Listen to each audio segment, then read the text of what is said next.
Hi friends, మళ్ళొక వీడియోతోనైతే మేము ముందరికొచ్చిన.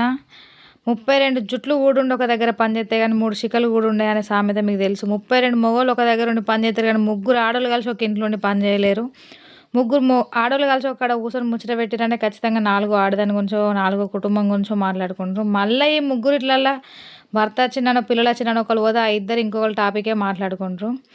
ఎందుకంటే ఈళ్ళకి పొద్దుపోక అట్లా మాట్లాడుకుంటారు. ఇంటింటికి మట్టిపోయి అన్నట్టు ఖచ్చితంగా ఇంటింటికి భార్యాభర్తల మధ్యలో గొడవలయితేనే ఉండే. ఆ గొడవల్ని వీళ్ళు భూతద్దాలు పెట్టి చూత్తరు చుట్టుపక్కలోళ్ళు. వాళ్ళకి గూడా గొడవలయితాయి గానీ, చుట్టూ గోడలుండుట్ల బయట పడయి.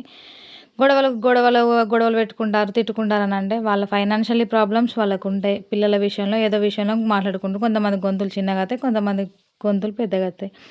మొగుడు కొడితే ఏడవలేదు గానీ, ఏరాలు నవ్వితే ఏడిచిందనే సామెత మీకు తెలుసు కావచ్చు. మేము కొట్టుకుంటే దుఃఖం రాదు, మాకు బాధలనిపియదు గానీ, చూసేటోళ్ళకే బాగా దుఃఖం వత్తది. ఇట్లాంటోళ్ళు ఉన్నన్ని రోజులు అత్తలు, కోడళ్ళైతే గూడుండరు. ఖచ్చితంగా గొడవలయితేనే ఉంటది. ఎక్కడనో ఉండే అత్తకు ఇక్కడ పెట్టుకునే గొడవల గురించి ఇన్ఫర్మేషన్ ఇచ్చుకుంటూ ఉంటారు. ఆళ్ళ బిడ్డలకు గూడా గొడవలయితాయి. ఆళ్ళు గూడా ఆ అత్తకు తెలుసు కోడలేసుండదు, కొడుకేసుండదు అన్నది. కాకపోతే ఇట్లాంటోళ్ళు చేయబట్టే ఆ గొడవలు పెద్ద కాంప్లికేట్ అయితాయన్నట్టు. గొడవలు మీకెందుకు అని అత్తలొచ్చి అడుగుట్ల అత్త, కోడళ్ళకు గొడవలు జరుగుతాయి. ఇట్లాంటోళ్ళు ఉన్నన్ని రోజులు ఊర్లోనే గానీ, సిటీలోనే గానీ, ఎక్కడనే గానీ సంసారాలయితే నిలబడయి. ఉంటారు. వాడకొక్కలో ఇద్దరో ఖచ్చితంగా ఉంటరు. ఆ ఒక్కళ్ళున్నా గూడా ఇంకిద్దరిని తయారు జేత్తరు. కొంచెం చూసుకోరు అత్తలు,